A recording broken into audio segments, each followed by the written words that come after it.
नागरिकता संशोधन एक्ट को लेकर दिल्ली में हो रही हिंसा पर दिल्ली के मुख्यमंत्री अरविंद केजरीवाल ने दिल्ली विधानसभा में कहा है कि उनकी सरकार हिंसा में मारे गए हेड कांस्टेबल रतन लाल के आश्रितों को 1 करोड़ रुपए आर्थिक मदद देगी। इसके अलावा उनके परिवार के एक व्यक्ति को सरकारी नौकरी देने का भी आश्वासन दिया है। एक तो ये खबर छपी, पूरी दुनिया के सारे अखबारों में छपी,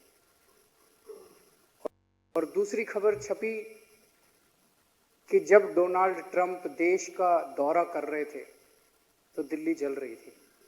दिल्ली के दंगों की खबर छपी, दिल्ली के अंदर नफरत की खबर छपी, भाई और भाई के बीच लड़ाई की खबर छपी, दुकानें जलने की तस्वीरें छपी, मार्केट उजाड़ दिए गए, लोगों के घर उजड़ गए, उसकी तस्वीरें पूरी दुनिया के अंदर छपी।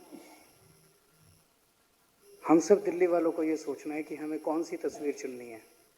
ये समय बहुत नाजुक समय है और हम सब लोगों को मिलकर ये सोचना है कि हमें कौन सी तस्वीर मंजूर है। हमारा ये एक भाई हेड कांस्टेबल श्री रतन लाल शहीद हो गए। वो क्यों शहीद हुए? वो किसी हिंदू को बचाने के लिए शहीद नहीं हुए, वो किसी मुस्लिम को बचाने के लिए शहीद नहीं हुए, वो इस मुल्क को बचाने के लिए शहीद हुए, वो भारत को बचाने के लिए शहीद हुए। उन्होंने अपनी जान दे दी और कोई भी जान बहुत कीमती होती है। आज इस पूरे सदन की तरफ से, पूरी दिल्ली सरकार की तरफ से और पूरे दिल्ली के लोगों की तरफ से मैं उनके परिवार को यह आश्वासन देना चाहता हूं कि आपके बेटे की शहादत हम किसी भी हालत में बेकार नहीं जाने देंगे। रतन लाल जी दिल्ली की उस तस्वीर के लिए शहीद हुए जिसमें मेलानिया ट्रंप हमारे दिल्ली के एक सरकारी स्कूल में आती है। वो दिल्ली की नफरत वाली तस्वीर के लिए शहीद नहीं हुए। मैं उनके पूरे परिवार को इस सदन की तरफ से आश्वासन देना चाहता हूं कि आपकी पूरी जिंदगी की जिम्मेदारी अब हमारी है। आप बिल्कुल चिंता मत करना। ये सदन, हम सारी पार्टियां, मैं सारी पार्टियों की तरफ से आश्वासन देता हूं, ये सदन, ये सरकार आपका ख्याल रखेगी। मुझे बेहद खुशी हुई, आज सुबह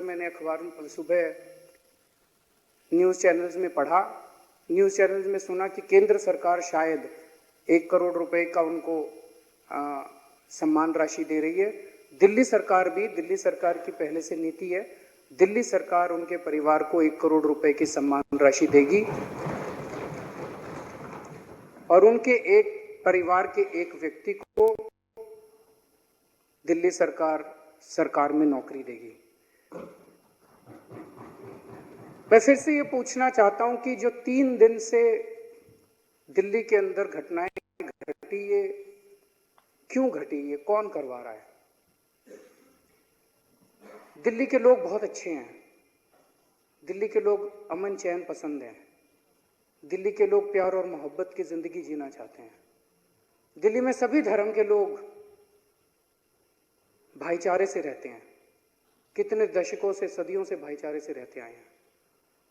हिंदू, मुसलमान, सिख, ईसाई, ब्राह्मण, बनिए, इस जात के, उस जात के, अमीर, गरीब, सब हम लोग अपनी जिंदगी सुकून से जीना चाहते हैं, अपने बच्चों को पालना चाहते हैं, हम अपनी रोजी रोटी कमाना चाहते हैं। हमें दंगे फसाद नहीं चाहिए, दिल्ली के लोगों को दंगे फसाद नहीं चाहिए।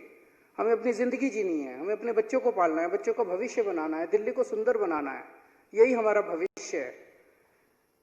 तो ये पिछले 3 दिन में जो कुछ हुआ, ये क्यों हुआ?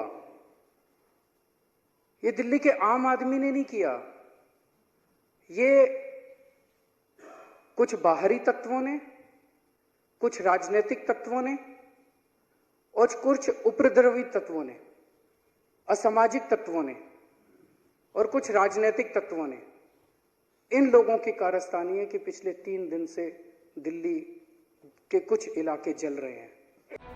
बता दें कि हेड कांस्टेबल रतन लाल की दिल्ली हिंसा में मौत हो गई थी। वहीं अब तक दिल्ली हिंसा में जान गंवाने वाले लोगों की संख्या 22 तक पहुंच गई है और 200 से ज्यादा लोग घायल हैं।